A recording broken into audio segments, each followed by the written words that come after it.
राज आणि प्रिया एकाच ऑफिसमध्ये काम करायचे. राज हा प्रियाचा एक महत्त्वाचा ग्राहक होता. गेल्या 1 वर्षात ते दररोज कामाच्या निमित्ताने बोलत असत. त्यांच्यात कामाची जुळवाजुळव चांगली झाली होती. दोघेही आपापल्या कामात हुशार आणि एकनिष्ठ होते. कामाच्या गप्पांमध्ये कधीकधी त्यांच्या खाजगी गोष्टीही बोलल्या जात असे. त्यामुळे एकमेकांच्या आवडी, विचार आणि मनातल्या भावना कळू लागल्या. त्यांच्यात एक मैत्री आणि आपुलकीची भावना तयार झाली. आता तर राज कधीकधी प्रियाशी हलके फुलके विनोद करू लागला. त्याच्या त्या खेळकर आणि गोड बोलण्याने प्रियाच्या गालाला हलकीशी लाली येई. प्रिया त्याला मोकळेपणाने उत्तर देत नसली तरी तिला हे मनातून खूप आवडे. त्याच्या त्या देखण्या बोलण्याने तिच्या मनात एक सुखद गुदगुली व्हायची. सत्य सांगायचे तर तिला तो खूप खूप आवडत होता. त्याच्या बोलण्यातली गोडी, त्याची काळजी घेण्याची पद्धत आणि त्याचा समजूतदारपणा तिला वेडा करून टाकत होता. पण ती दुसऱ्याची बायको होती म्हणून आपल्या मनातली भावना त्याला सांगत नव्हती. आपल्या लग्नाची मर्यादा तिला ठाऊक होती म्हणून ती आपल्या मनावर ताबा ठेवून होती. तिच्या मनात ओढ आणि रोख यांची लढाई चालू होती.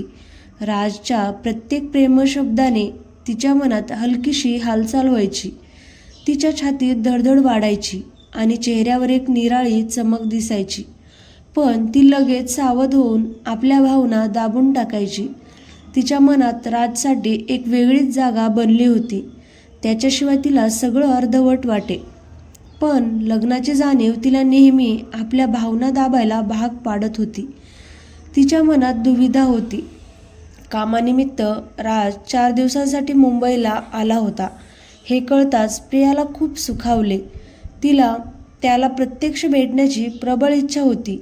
पहिल्याच दिवशी जेव्हा ती त्याला भेटली तेव्हा तिच्या आनंदाला सीमा राहिली नाही. तिच्या मनात तो खूप महत्त्वाचा होता. त्याला समोर पाहून तिचं मन आनंदाने भरून आलं. त्याच्याशी हात मिळवताना झालेला हलकासा स्पर्श तिला खूप सुखावून गेला. त्या स्पर्शाने तिच्या अंगात एक गार झुळूक पसरली. अचानक त्याने तिला मिठी मारली. त्याच्या त्या अचानक आणि गोड मिठीने तिची धडधड अजूनच वाढली. तिच्या हृदयाचे ठोके अनियमित झाले. तो स्पर्श तिला खूप भावला. तिचं मन सुखाने हरखून गेलं. ती मिठी फक्त औपचारिक नव्हती हे प्रियाला त्याच्या वागण्यावरून स्पष्ट कळलं. त्याच्या मिठीत एक आपुलकी आणि ओढ होती जी तिच्या मनाला भिडून गेली. तिच्या मनात एक नवी भावना उद्भवली. क्षणभर ती त्याच्या मिठीत सगळं विसरून गेली. तिला वाटलं की तिला तिच्या स्वप्नातील राजपुत्राची साथ मिळाली. तिच्या मनात प्रेम आणि आकर्षण यांची गुंत्या तयार झाली. मिठी मारताना राजने तिच्या पाठीवर हलका दाब दिला. त्यामुळे प्रिया अजून घट्ट त्याच्या मिठीत सापडली. त्या क्षणी दोघांच्यात एक निराळी जवळीक निर्माण झाली. प्रियाला जाणवलं की ऑफिसमध्ये सुसंस्कृतपणे वागणारा राज आतून तेवढा सभ्य नव्हता. त्याच्या त्या न सोयीच्या हरकतीने तिला धक्काच बसला. याचा अर्थ प्रियाबद्दल त्याच्या मनात काहीतरी खास होतं.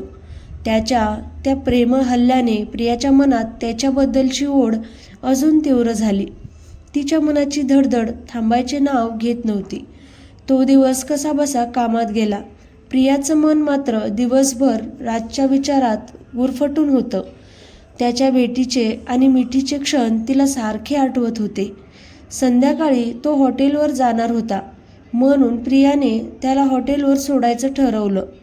तिला त्याच्याबरोबर आणखी थोडा वेळ घालवायची इच्छा होती. त्याच्या संवादात तिला खूप आनंद होत होता. रस्त्यात खूप रहदारी होती. गाड्यांची गर्दी आणि धुळीने वातावरण थोडं अस्वस्थ करणारं होतं. पण प्रियाचं मन राजच्याच विचारात रंगून गेलं होतं. इतक्यात राजला हॉटेलवरून फोन आला. काही तांत्रिक अडचणीने त्याला दुसऱ्या हॉटेलमध्ये हलवावं लागणार होतं आणि ते हॉटेल खूप दूर होतं. हे ऐकून प्रियाला थोडी हताशा वाटली. त्याचं आणि हॉटेल व्यवस्थापकाचं फोनवर बराच वेळ खडाजंगी झाली. राज रागाने शेकोटी झाला होता आणि त्याने हॉटेल सोडायचा निर्णय केला. त्याच्या त्या अहंकारी स्वभावाचा प्रियाला थोडा धक्का बसला. पण आता राहणार कोठे? राग शांत झाल्यावर त्याला हाच प्रश्न पडला. त्याच्या चेहऱ्यावर चिंता आणि अस्वस्थता स्पष्ट दिसत होती. प्रिया जवळ असल्याने आणि तो ग्राहक असल्याने तिला मदत करणं योग्य वाटलं. तिच्या मनात त्याच्याबद्दल सहानुभूती आणि काळजी निर्माण झाली. त्याला अशा स्थितीत एकटं सोडणं तिला बरं वाटेना. तिने त्याला शांत करायचा प्रयत्न केला आणि मदत करण्याची तयारी दाखवली. तिच्या मनात त्याच्यासाठी एक आपुलकी निर्माण झाली होती. आता प्रियासमोर नवीन कोडं उभं राहिलं होतं. तिला राजला मदत करायची होती आणि त्याचबरोबर आपल्या मनावर ताबा ठेवायचा होता. तिच्या मनात कर्तव्य आणि प्रेमाची झुंज सुरू झाली. नशिबाने तिच्या घरात एक खोली रिकामी होती. तिचा नवरा बाहेरगावी होता आणि सासू-सासरे दुसरीकडे गेले होते. घरात सध्या एकांत होता. प्रिया राजला घरी बोलवण्यास मनापासून तयार नव्हती. तिच्या मनात भीती आणि संकोच होता. त्याला घरी बोलवणं तिला योग्य वाटत नव्हतं, पण नाईलाज होता. तो ग्राहक होता आणि त्याला राहायला जागा नव्हती. म्हणून हळदीच्या हाताने तिने त्याला त्या रात्रीसाठी घरी यायचं निमंत्रण दिलं. तिच्या चेहऱ्यावर नाखुशी आणि चिंता स्पष्ट दिसत होती. राजने थोडे नाटक करत ते मान्य केलं. त्याच्या चेहऱ्यावर एक गुप्त आनंद आणि लपलेली धूर्तता होती. त्याच्यासाठी प्रियाच्या घरी राहणं म्हणजे एक फायद्याची संधी होती. राज ऑफिसमध्ये जरी सुसंस्कृत वागत असला तरी आतून तो स्त्रीलंपट होता. याची सुराग प्रियाला दुपारच्या मिठीवरून आणि इतर बायकांशी असलेल्या त्याच्या वागण्यावरून लागली होती. तिच्या मनात त्याच्याबद्दल एक अविश्वास निर्माण झाला होता. घरी पोहोचताच प्रियाने चहा केला आणि दोघं औपचारिकपणे बोलत बसली. दोघांच्याही मनात वेगवेगळे विचार सुरू होते. प्रिया त्याला दूर ठेवायचा प्रयत्न करत होती, तर राज तिच्या जवळ यायचा प्रयत्न करत होता. त्यांच्यात एक लपाछपाईची लढाई चालू होती. प्रियाला आपल्या निर्णयाचा थोडा पश्चाताप झाला. तिला वाटू लागलं की तिने त्याला घरी बोलवून मोठी चूक केली आहे. तिच्या मनात असुरक्षिततेची भावना वाढत होती. प्रियाला जेवण बनवायला वेळ नव्हता. रहदारीमुळे घरी पोहोचायला खूप उशीर झाला होता. म्हणून तिने हॉटेलमधून जेवण मागवलं. तिला लवकर झोपायचं होतं. जेवण आटोपून 10 वाजले होते. सगळी कामे लवकरात लवकर करून प्रियाने दुसरी खोली राजसाठी तयार केली. त्याला लवकर विश्रांती मिळावी असे वाटत होते आणि ती घाईघाईने आपल्या खोलीत निघून गेली.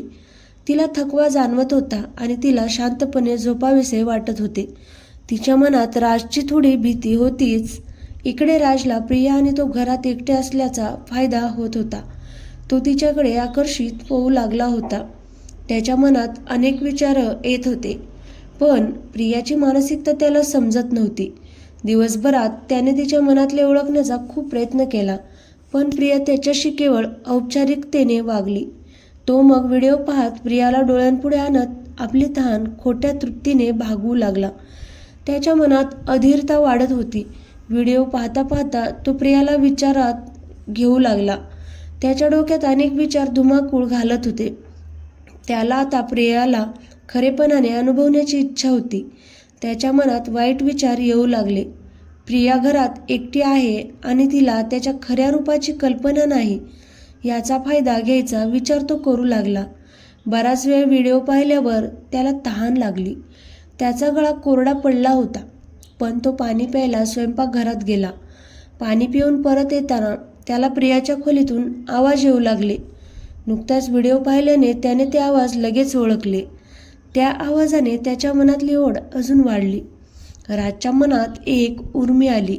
त्याला विश्वास बसेना की प्रियासुद्धा तेच पाहत असेल जे तो पाहत होता. त्याला वाटले की प्रिया तयार असेलच. त्याच्या मनातले विचार अजून भडकले. त्याला वाटले आता प्रियाला वश करणं सोपं जाईल, म्हणून गरम लोखंडाला हातोडा मारायची ही योग्य वेळ होती. आता प्रिया मानसिकदृष्ट्या तयार झालीच असेल. ही संधी सोडून चालणार नाही असं त्याने ठरवलं. त्याच्या मनात धूर्त योजना आकार घेऊ लागली. त्याला प्रियाजवळ जायचे आणि तिच्याशी जिव्हाळा करायची वासना झाली. तो हळू पावलांनी प्रियाच्या खोलीच्या दिशेने निघाला. त्याच्या छातीत धडधड वाढली होती. दाराजवळ पोहोचून त्याने कान लावून ऐकले. आतून येणारे आवाज त्याला वेडावत होते. पण प्रियाने तर दार आतून बंद केले असेल हे त्याला वाटले आणि त्याला निराशा वाटली. पण त्याने प्रयत्न करायचं ठरवले. त्याला आशा होती की कदाचित दार उघडेच असेल. त्याच्या मनातली ओढ इतकी वाढली होती की तो काहीही करायला सिद्ध होता. आणि नशिबाने आज प्रियाने दार व्यवस्थित बंद केले नव्हते. ते थोडेसे खुले होते. हे पाहून राज खुश झाला. त्याला वाटले आता त्याची योजना फत्ते होणार. त्याने प्रियाला पकडीत पकडून तिची संमती घ्यायचा विचार केला. त्याने लगेच दार ढकलले. त्याच्या अचानक कृत्याने प्रिया धास्तावली. तिच्या चेहऱ्यावर भीती आणि आश्चर्य दिसून आले. ती अस्वस्थतेत होती. तिच्या डोळ्यात धास्ती आणि शरम दिसत होती. तिला काय करावे ते समजेना. ती पूर्ण गप्प झाली. 2 क्षण ती अशीच बसून राहिली. तिच्या मनात भीती आणि गोंधळाचा मोठा वादळ उठले होते. थोड्या वेळाने शुद्धीवर येऊन तिने स्वतःला सावरले. ती पूर्ण भयभीत झाली होती. तिच्या डोळ्यात पाणी, भीती आणि बेजारपणा दिसत होता. ती थरथरत होती. राज हळूच तिच्या जवळ आला आणि तिच्या बाजूला बसला. त्याच्या जवळ येण्याने प्रियाची भीती अजूनच वाढली. तिला स्वतःला असुरक्षित आणि लाचार वाटू लागले. प्रिया अजूनही घाबरलेलीच होती. तिच्या चेहऱ्यावर दहशत आणि डोळ्यात प्रश्नचिन्ह होते. हे पाहून राजचा आत्मविश्वास वाढला. त्याने प्रियाच्या खांद्यावर हात ठेवला. तो स्पर्श तिला अस्वस्थ करणारा होता. तरीही आपल्या आवडत्या व्यक्तीने केल्याने ती थोडी खुश होती. तिच्या मनात प्रेम आणि आकर्षणाचा गोंधळ झाला होता. तो स्पर्श तिला काटा सुटाव्याशी वाटला. राजच्या स्पर्शाने प्रिया भडकली. तिच्यात एक ओढ निर्माण झाली. हे राजला जाणवले आणि त्याची खात्री पटली की प्रिया आता साथ देईल. त्याच्या चेहऱ्यावर विजयी हास्य होते. त्याने प्रियाला खुश करण्याचे प्रयत्न सुरू केले. त्याच्या स्पर्शाने आणि बोलण्याने प्रियाच्या मनात हालचाल झाली. नक्कीच प्रिया तयार झाली होती. त्याने तिला काहीही न बोलता हळुवारपणे आपल्याशी जवळ घेतले. त्या कृतीला प्रियाने विरोध केला नाही. तिच्या मनात प्रेमाचा झेंडा रोवला गेला होता. तो तिच्या डोळ्यात पाहू लागला. त्याच्या डोळ्यात प्रेम आणि ओढ होती. तो तिच्या रूपावर मोहित झाला होता आणि तो म्हणाला, किती सुंदर आहेस तू. त्याचे ते गोड शब्द प्रियाच्या मनाला भिडले. ती लाजली. काहीच उत्तर न देता ती त्याच्या मिठीत सामावली. हळूच त्याला म्हणाली, हे करणं मला योग्य वाटत नाही. मी माझ्या नवऱ्याचा विश्वास घालवू शकत नाही. तिच्या बोलण्यात नीतीची जाणीव आणि अपराधीपणा होता. तो तिला सांगू लागला, हो तू बरोबर बोलतेस, पण मला सांग, मी तुला आवडतो का. त्याच्या डोळ्यात उत्सुकता आणि अधीरता होती. तेव्हा ती हळुवारपणे म्हणाली, तू मला खूप आवडतोस, पण हे बरोबर नाही. तिच्या बोलण्यात प्रेम आणि कर्तव्याची लढाई दिसत होती. तो तिला धीर देत म्हणाला, त्याला कळणार नाही की आपण इथे भेटलो. मी तर सांगणारच नाही, कारण माझा त्याच्याशी काही संबंधही नाही. त्या बोलण्याचा तिला विश्वास बसला. तिलाही त्याच्याजवळ राहायची इच्छा होती. तिच्या मनात प्रेम आणि वासना होती. तिच्या चेहऱ्यावर उत्तेजन आणि पश्चाताप याची मिसळलेली भावना होती. तो तिच्याकडे विनवणीच्या नजरेने बघत म्हणाला, कृपा करून नको म्हणू नकोस, माझ्यावर दया कर. त्याच्या डोळ्यात वासना आणि अधीरता होती. मी पण आत्ताच तुला मनात आणत असे व्हिडिओ पाहून माझे काम आटोपून पाणी प्यायला बाहेर आलो होतो. त्याने लाज न बाळगता आपली वासना तिच्या पुढे मांडली. आणि तुझा तो उत्तेजक आवाज ऐकला आणि माझ्याकडून राहवलं नाही. तुझ्या खोलीचं दार थोडं उघडं होतं, म्हणून आत पाहिलं तर तू अशा स्थितीत दिसलीस. आता तर माझ्याकडून अजिबात राहवत नाही. त्याच्या बोलण्यात वासना आणि बळजबरीचा सूर होता. कृपा करून नको म्हणू नकोस, कारण मलाही तू खूप आवडतेस आणि मी तुझ्यावर प्रेम करतो. या वासनेने भरलेल्या गोड बोलण्याने ती तयार झाली. तिने त्याला घट्ट मिठी मारली आणि काळजीच्या सुरात त्याला म्हणाली, वचन दे की कुणालाही सांगणार नाहीस. तिच्या डोळ्यात भीती होती. तिला आपल्या कृतीची लाज वाटत होती. त्याच्या मिठीत तिला क्षणभर सुरक्षित वाटले, पण लगेच तिला चुकीची जाणीव झाली. तिच्या मनात अपराधीपणा आणि पश्चाताप दाटून आला. ती स्वतःलाच घाबरून गेली. तिला आपल्या नवऱ्याचा विश्वासघात केल्याचे दुःख होत होते. तिच्या डोळ्यात पाणी आले. त्या क्षणी तिला आपल्या निर्णयाचा पश्चाताप झाला. तिने मोठी चूक केल्याचे तिला जाणवले. तिच्या मनात भीती आणि बेचैनी वाढत होती. पण आता उशीर झाला होता. ती त्याच्या बहुपाशात पूर्ण अडकली होती. तिच्या मनात प्रेम, वासना, पश्चाताप आणि भीती यांची गाठ पडली होती. त्याने तिला वचन दिले. त्याने लगेच तिला जवळ ओढले आणि तिच्या गालावर हलकं चुंबन घेतलं. त्याचा तो स्पर्श वेड लावणारा होता आणि मग हळूहळू तिच्या ओठांचे चुंबन घेऊ लागला. त्याच्या ओठांचा मऊ स्पर्श प्रियाच्या मनात उत्तेजन निर्माण करत होता. राजच्या ओठांच्या त्या स्पर्शाने ती अजून भडकली. तिच्यात एक वेगळीच उत्तेजना वाढली. तिचं मन वासनेच्या विचारांनी भरलं. तिने त्याचा हात घट्ट धरला आणि डोळे मिटून त्याचा स्पर्श अनुभवू लागली. प्रिया आता त्याला उत्तर देत होती. तिच्या मनात प्रेम आणि वासना वाढली. तिनेही आपले ओठ त्याच्या ओठांवर ठेवले आणि साथ देऊ लागली. त्यांच्या ओठांचा स्पर्श दोघांनाही उत्तेजित करत होता. प्रियानेही आपले हात राजच्या पाठीकडे नेऊन त्याला घट्ट मिठी मारली होती. तिच्या मनात आता विरोध उरला नव्हता. तिने स्वतःला पूर्णपणे त्याच्या स्वाधीन केलं होतं. आता ती पूर्णपणे राजच्या वशात होती. तिच्या डोक्यात कोणतेही विचार शिल्लक नव्हते. ती फक्त त्याच्या स्पर्शाच्या उष्णतेत आणि नशेत हरवली होती. ती विसरून गेली की ती दुसऱ्याची बायको आहे आणि राज तिचा ग्राहक आहे. तिला आता फक्त त्याच्याजवळ असण्याचा आनंद आणि वासनेचे समाधान हवे होते आणि त्याच हेतूने तो आला होता. ऑफिसमधला सुसंस्कृत राज आणि येथील वासनेने बेभान झालेला राज यात खूप फरक होता. त्याचं खरं रूप प्रियासमोर आता पूर्णपणे उघडं झालं होतं. प्रिया त्याच्या पूर्ण आहारी गेली होती. तिला आपल्या कृतीची लाज राहिली नव्हती. तिच्या मनात उत्तेजना इतकी वाढली की तिला भान नव्हते. त्याने तिला घट्ट मिठी मारली. तो म्हणाला, तू खूप मादक दिसतेस, तू मला खूप आवडतेस. ती पण खुश होत म्हणाली, तू पण मला खूप आवडतोस. पण भीतीने हे करत होते. मी पण तुझ्या प्रेमात पडले आहे. ती त्याला घट्ट चिकटली. त्याला पण मस्त वाटलं होतं. त्याने तिच्या ओठावर ओठ ठेवले आणि चुंबन घेऊ लागला. 5 मिनिटे चुंबन घेतल्यानंतर ती खूप आनंदी झाली होती.